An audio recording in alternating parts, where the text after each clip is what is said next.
so many self-published authors, they do release once or maybe even twice. And like, that's kind of the end of that. But for me, this is not something that I just do for fun. It's a viable career because in a sense, I almost feel like I'm coming home. What's good?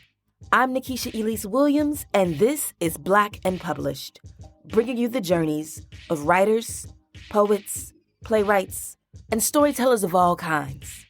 Today's guest is Janay Harden, author of the YA thriller 42 Minutes.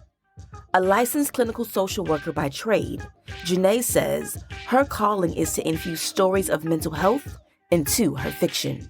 She's a morally gray character, and I wanted to keep her like that because you don't know what to think of her. You don't know if you should root for her. You don't know if you should, not like her because technically she is killing people.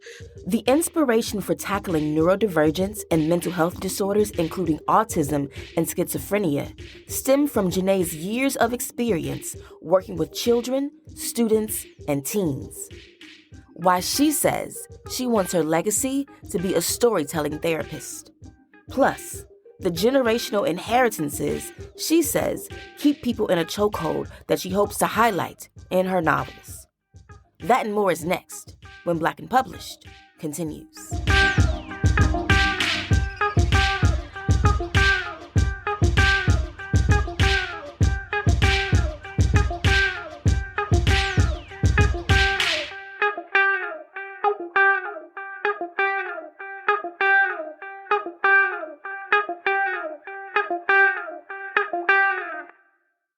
Well, then let's jump in, Janay.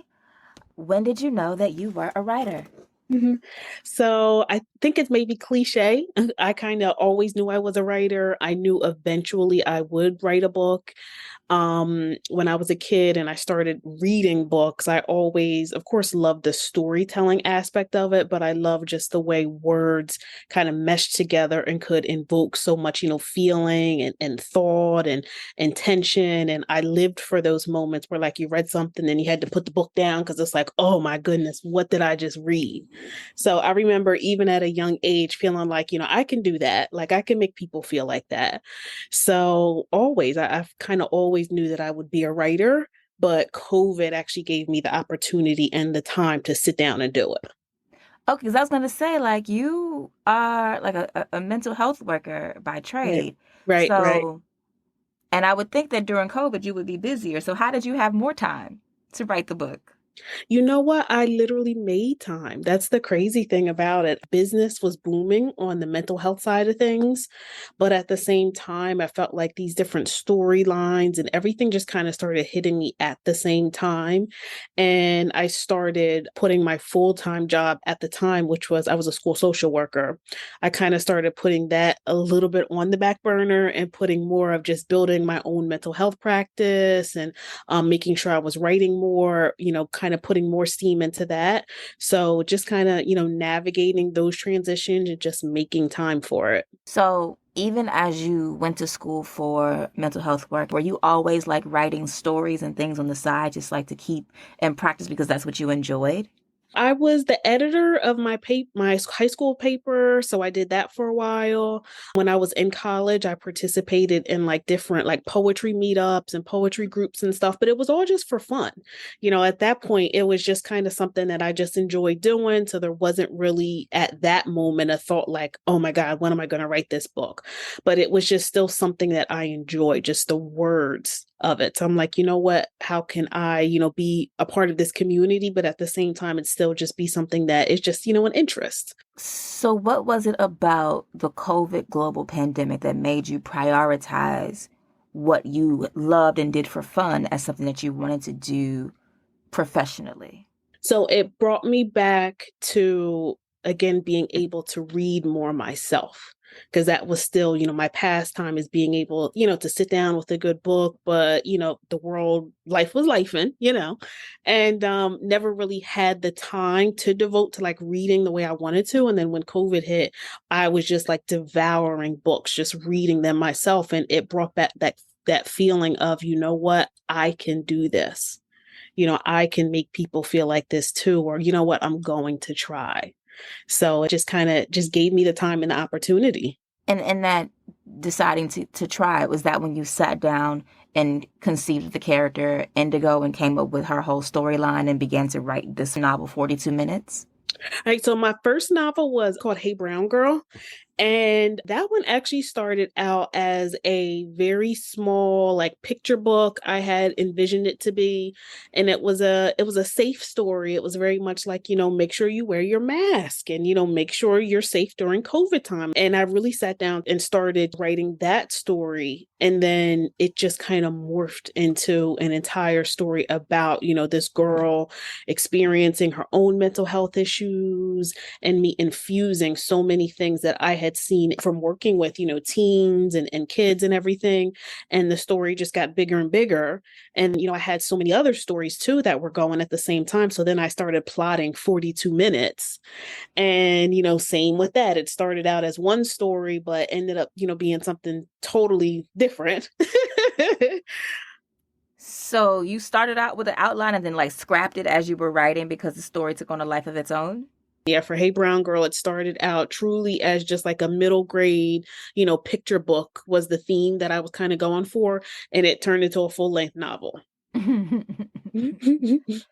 So, 42 Minutes touches on mental health themes, and you said that your first book, Hey Brown Girl, touches on mental health themes, and that's obviously what you do. Why was it so important for you to write those kinds of storylines into the books that you were writing? So I believe my writing voice right now is strongest with young adults and telling young adult stories because that's been like the premise of my career. If I think about my career on a whole, it's been working with teens just experiencing mental health issues. So I feel like my voice is the strongest telling their stories.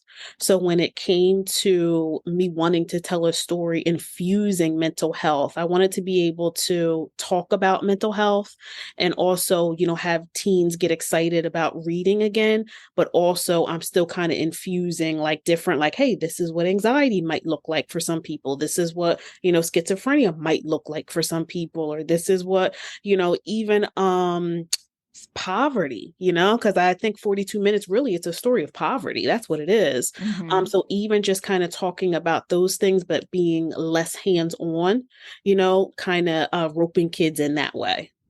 Yeah, I found 42 Minutes to be very much a story about class distinctions as Hmm. well as racial distinctions, but the class distinctions are most prevalent, in addition to the heavy theme of mental illness and how mental illness manifests in the same family in different ways.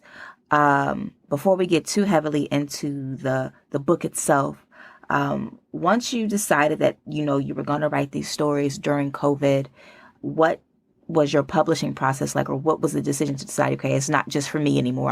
I want to release this to the world. Um, I was getting a lot of feedback from people. Like I knew very much from the beginning that I needed someone else to kind of help. So I was doing all the writing, but I'm the type of person like I'll get a coach for anything. Like I'm one of those. So I immediately set out to look for like a self-publishing coach, like a writing coach, and then I got one, and they just kind of encouraged me like, hey, like this is, we don't need to play small with this. We need to take this wide, and we need to really make this writing career and this thing that you're doing a little bit bigger. So then that's when I mentioned, oh, well, I do have, 42 minutes that I'm also, kind of dabbling with a little bit. So it was really, I think, the encouragement that kind of really kept me going in that writing process that told me like this does not have to be a one-time thing. So many self-published authors, they do release once or maybe even twice, and like that's kind of the end of that. But, for me, this is not something that, I just do for fun, and it's not something that is just a stress reliever, even though writing is. But, for me, it's a viable career because in a sense, I almost feel like I'm coming home. Mm. I feel like I've always known I was going to do this anyway. So now this is me stepping into that, and kind of creating my own lane with adding in the mental health piece that I already know so well anyway. So I feel very lucky and empowered to be able to combine two of the things that I love anyway, which is mental health and writing. All right, so then let's do the reading from 42 minutes and then I can ask you my questions about your novel. Okay, okay. Black and Published family, it's time for the reading. 42 Minutes tells the story of Indigo Lewis, a high school senior on a mission to get into college. But as she works to earn enough money, an opportunity meant to help turns into an extortion scheme she can't outrun, much like the voices in her head. As graduation day approaches, Indigo must decide what to do and who she will listen to, no matter what. Here's Janay. So this is from actually the prologue in 42 minutes, and this is Indigo speaking. She says, I powered my phone off and peeled my clothes from my body and let them fall to the floor. I stared at myself in my small mirror behind my bedroom door. What was I? A monster? Or maybe someone more like myself? His parents would be looking for him, that's for sure. There were no cameras outside of Dennis and Sons, and none on the street that I had ever seen. I wondered if my dad still had wood in the pit out back. Maybe I could burn my clothes. I didn't want to lay eyes on them ever again. The shower was as hot as I could stand it, and the fog was thick as I pulled the curtain back and stepped in. I winced at the heat. My skin flushed, and I felt my hair curl in the front of my braids. I grabbed 2 washcloths and 1 loofah sponge. Sydney used a long hand brush in the shower, and I rummaged through the bathroom looking for that too, but I couldn't find it. I scrubbed my skin as hard as I could, even with my nails. My dad used Old Spice men's body wash, and today that's what I pulled for, squeezing it all over me. I lathered and fluffed, alternating between the loofahs and the rags. Next came my braids, and I squeezed the Old Spice over those too. I scratched at my scalp. Dad's soap smelled manly and powerful, not like the flowery smells that I was used to. That's how I wanted to feel, powerful, not this trembling mess before me. My face received the same intensity, and my eyebrows, eyelids, and my cheeks. My hands moved in circles, rubbing everywhere on my face at the same time. There was no room to pace and no room to scream the way I wanted. I covered my hands over my mouth and a deep cry escaped. I was someone I didn't know anymore. I didn't understand anymore. I clasped my hands tighter around my mouth so Dad couldn't hear. I screamed and screamed in the shower until my eyes burned and my throat was sore. Minutes later, I turned off the water and grabbed a towel and wrapped my body. Wiping the fog from the sink mirror, I studied my face. I looked the same. My skin didn't look different. My hair didn't look different. But my eyes told the real story. Back in my bedroom, I grabbed a t-shirt from my dresser drawer and pulled it over my head. The t-shirt said the Fat Cats. Before my mom got sick, she was in a band, and they were a 90s R&B cover group. They toured the South, and people loved them. The t-shirt was the last real thing I had of hers. If I tried hard enough, I could even smell her on it too. My hair dripped down my shoulder, and I grabbed a hair tie and put it in a bun on top of my head. I glanced down at my bag and noticed Jackson's notebook, the one with my name written on the front. I dug it out and palmed the cover. I paused. Let's see. Thank you. Welcome. All right, so I noticed the book is structured into 3 sections. So you have puzzles, mindful, and then descent. And I think that aligns with the character's mental state through the novel. Like in the beginning, it's just a puzzle, and then she becomes aware of certain things, and then it's just the, for lack of a better word, descent into madness. Why did you want to use the extremes of mental health as the driving force for this young, dark-skinned Black girl in this story? Mm-hmm. Well, I was really inspired by the TV show Dexter. And it very much to me just made sense to kind of just go there, and I was thinking about it in context of that show, like what would that look like if that was a Black girl? Mm. Just what would that look like? And then I almost allowed myself to dream and to even think about it and to just kind of take that thought further, like what really truly what would that look like? you know? And then, of course, I thought, like, well, what would make it interesting? And what if, she didn't know that, she had these, this diagnosis, and, would she battle against it? Would she want to take it further? And, what if I threw in this piece of, her trying to be the good girl and her trying to, live a good life and go to college, but there's all these obstacles, these really like social and like racial issues that are all just, stopping her from getting what she wants. Like what would that look like? Because Dexter, I didn't watch Dexter, but Dexter was a serial killer, right? Yes. Yep. Okay. Yep. Yep. And So in his mind, he's like the martyr. He's like, he's the Robin Hood, he's taking out the bad guys. And in some ways, that's kind of how she sees herself too. Like, I don't intend to kill these people, but they do bad things. And therefore, I'm doing what I have to do. that makes me think that she kills somebody else in book two, because in book one, she's only killing one person. So I'm getting ahead of myself. spoiler alert there. Um, Yes, but yes. but before we get to the kill, I just thought of something like she's schizophrenic, but she doesn't know, but or is not quite grasping it initially. But with that type of diagnosis and then running up and into the limitations of poverty and the microaggressions of racism in the school that she goes to, it seems like it all pushes her to a breaking point. So then to extrapolate that out into like an even bigger idea, is this like your commentary of, these are extremes, but these are still things that really happen? Right. It's definitely extreme. And if we're thinking about it through the context of the entire series, again, as you said, in the three parts, like I think she's still in her descent part. If we're thinking about again the whole series. So she's still kind of figuring out like what do I do with this schizophrenia? Like what type of life am I going to live with this? And then as she moves through the series, it's going to be more about, redemption and her, not letting this control her and her taking control of it, with the help of either medication or like counseling and just coming to terms with, who she is. So if I'm thinking about it, yeah, as a whole, she still got some lessons to learn, and unfortunately it's going to be at the expense of some other people who get in her way. More murder is on the way. I am here for it. No. um, in putting this in a context of like a high school, and so these are teenagers that are being teenagers, acting wild and getting into trouble and focused on college and parties and grades and all of these things. And then it's running up against, again, the class and the racism that pervades the book.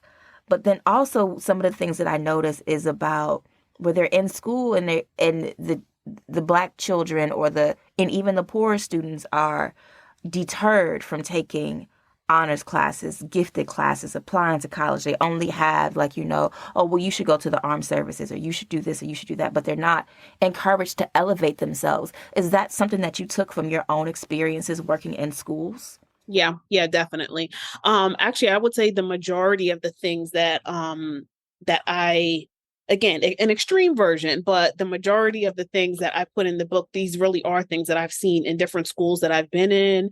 And I also worked for Child Protective Services for a long time too. So I was even in and out of schools during that time as well. So a lot of these things I really did observe myself, and even just having conversations with some of my students, like I was the school social worker at the time, but they also still had a school guidance counselor who again was supposed to guide them into their career and show them different things. But it was always, oh, honey, you don't need to go to college. Like, let's just, check out, beauty school or cosmetology school, or, let's check out nursing. And, like, even though there's nothing wrong with nursing or any of those things, but these are just like traditional careers that, girls of color are kind of pushed towards a little bit.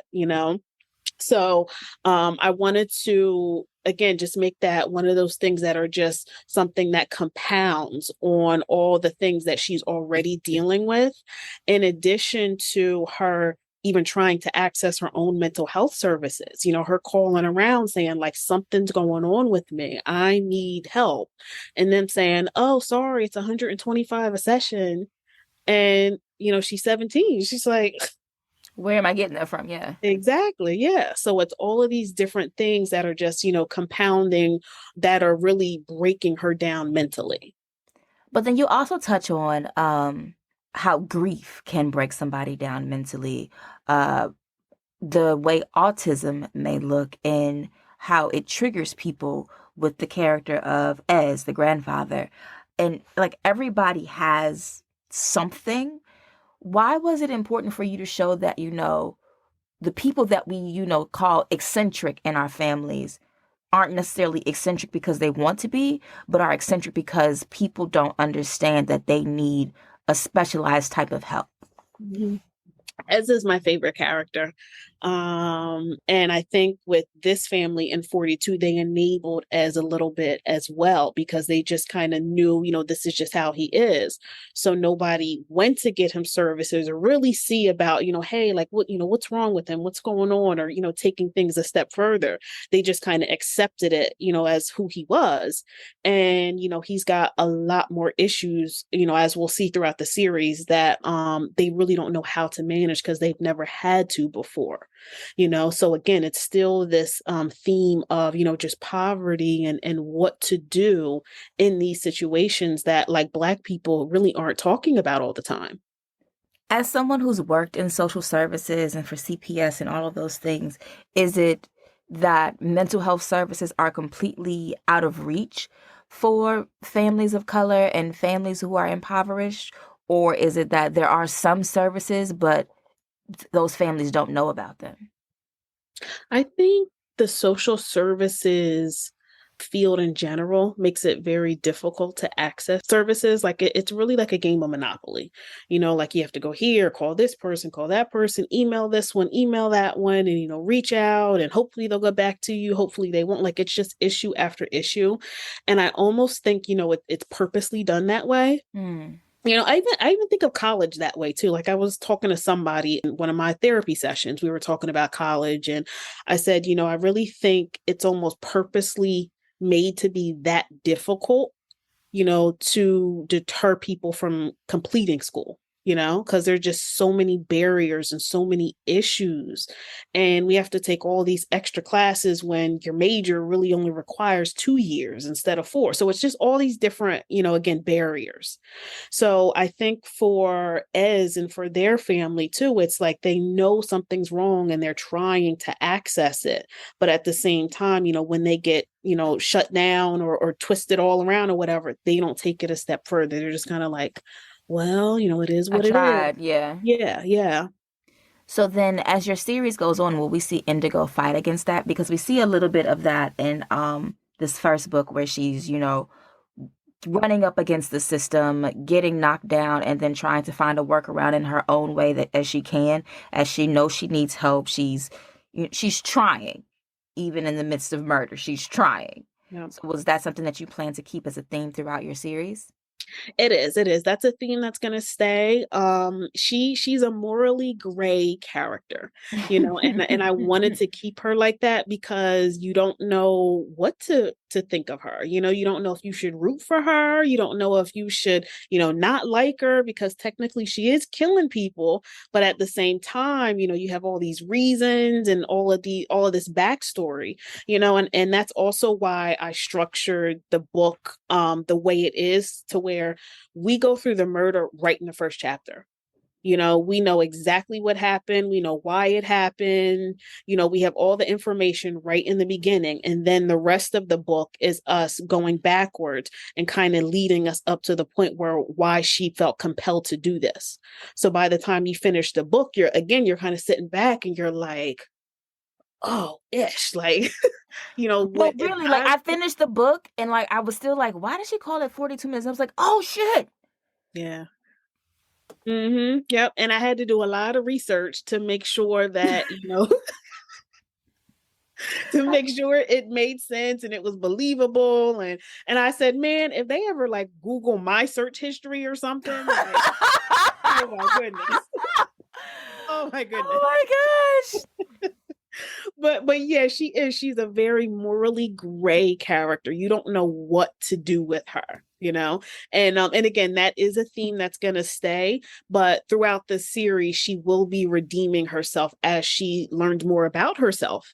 And that's why the second book in the series is called Someone More Like Myself, because she is becoming someone more who she is as she's, going through college, figuring that out. So we've talked about that this is going to be a series, and we've also talked about that, some of these mental health illnesses are inherited.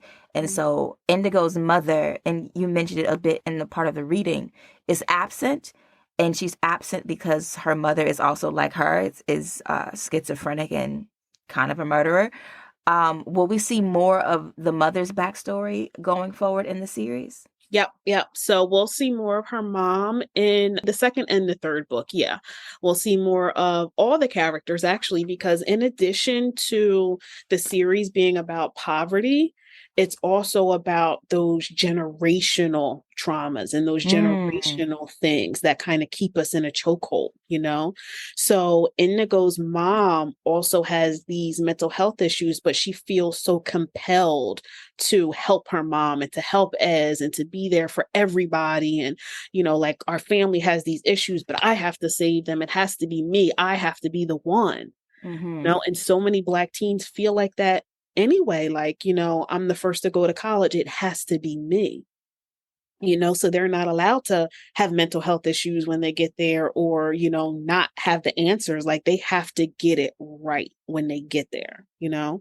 So for Indigo going to college, it's just going to be fraught with issues because she goes with that feeling of, it has to be me. I have to save my family.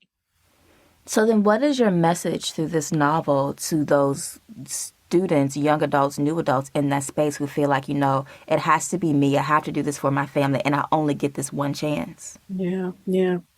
My advice is make it a conversation. I think if anything, this book is a conversation piece, even with it being as crazy as it is and everything that's going on, it is a testament again to having a conversation about mental health. Like, yes, it is an extreme case of what some of the things can look like, but, all of the different things that kind of came together that made it, the straw that broke the camel's back. Let's talk about those straws, because there was a lot of them.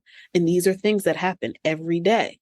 So as we see for her, life was life in the book, like even there was one part in the book where she had to print out some forms or like some papers to submit back to the college, and she had to go through all kinds of stuff to print out the pages and to mail them off. Sometimes that really is how it is. Like we take it for granted that everybody's got a printer and everybody's got somewhere to go and everybody just knows like where to fax stuff, but like sometimes they really don't. And I remember when I was a school social worker, I had a student that I was seeing, brilliant, brilliant student. He was about like 13, Black kid, and he was in like advanced biochemical, some class he was in. He was the only Black student in the class, and he always received straight A's with everything. And this was during COVID time too. So we were in a meeting online, and he was pulling like a low B in the class. And I asked him about it, well, why are you pulling a low B? And he got very upset. And he said the teacher doesn't do the things, online. Like it's not like a Google Classroom. He requires us to print out the form, like the math pages, print them out. Then I have to, do it all by hand because he wants to see the work. And then I have to like either take a picture of it and scan it back to him or like fax it back to him. And he says, I don't have anywhere to print it and I don't know how to take a picture and send it back. Like nobody in my house knows how to do that.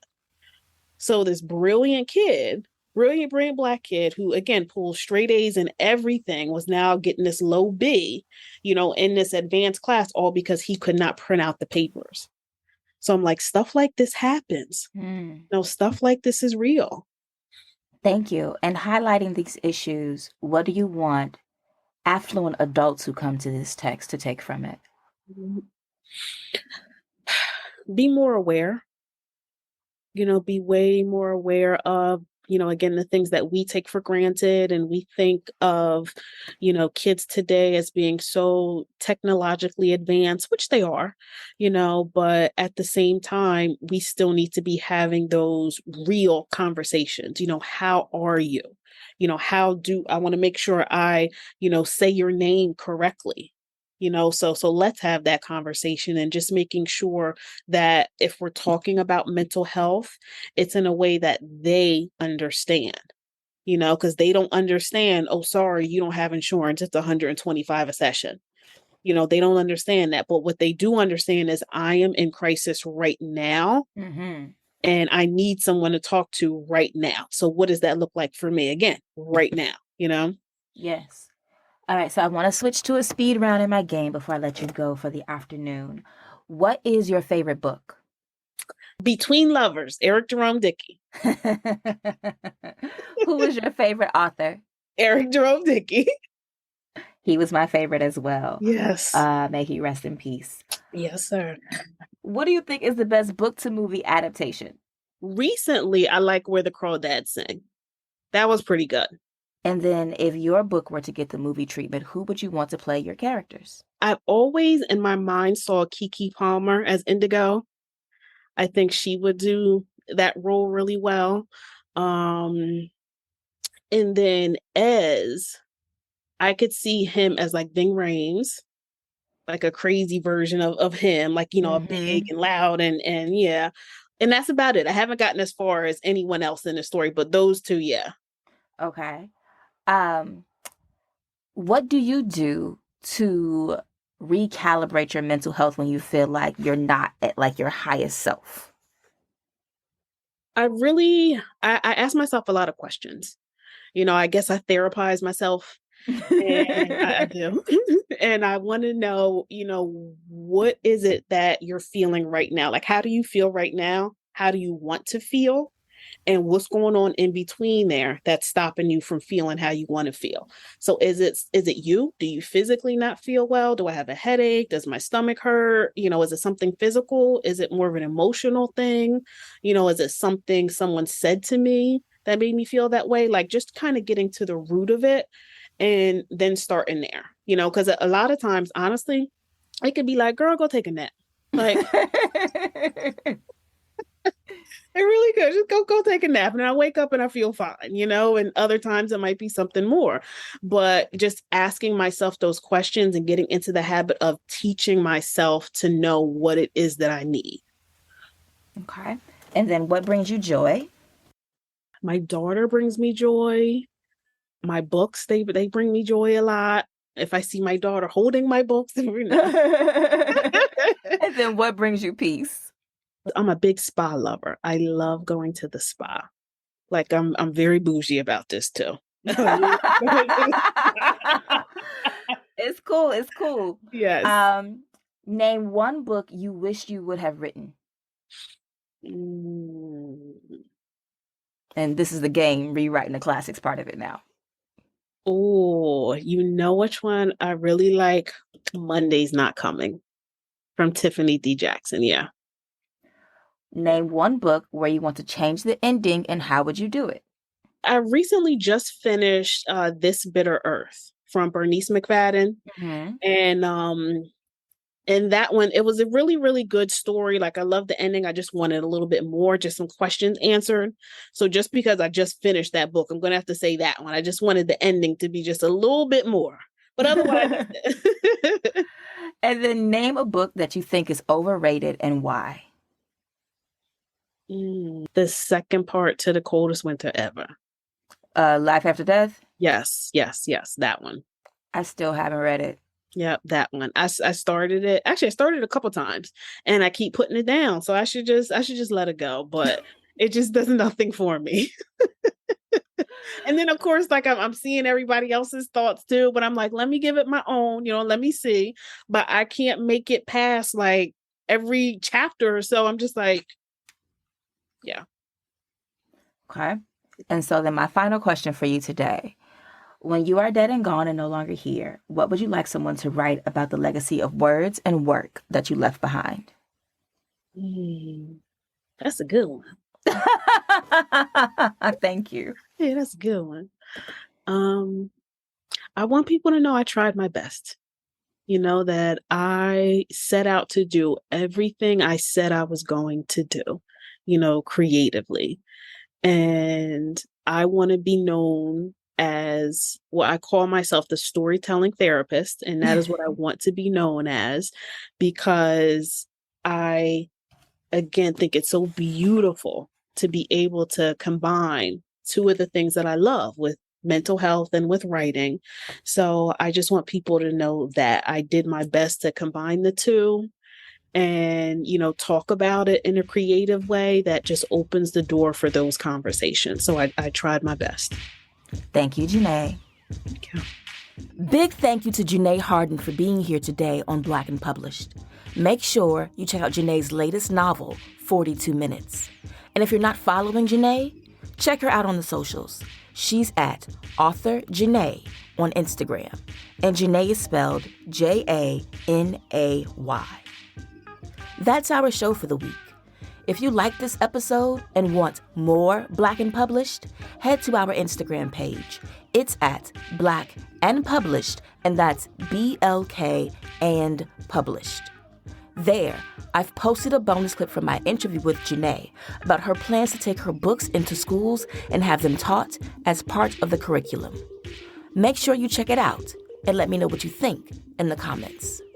I'll holler at y'all next week when our guest will be Tia Williams, author of the romance novel 7 Days in June.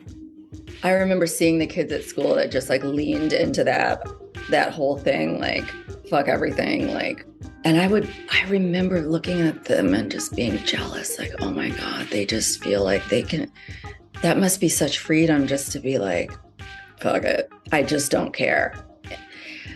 But I felt the pull of that so strongly that my life would be over. Like if I did that, my life would be over. I would never come out of that. And so I just ran another direction always.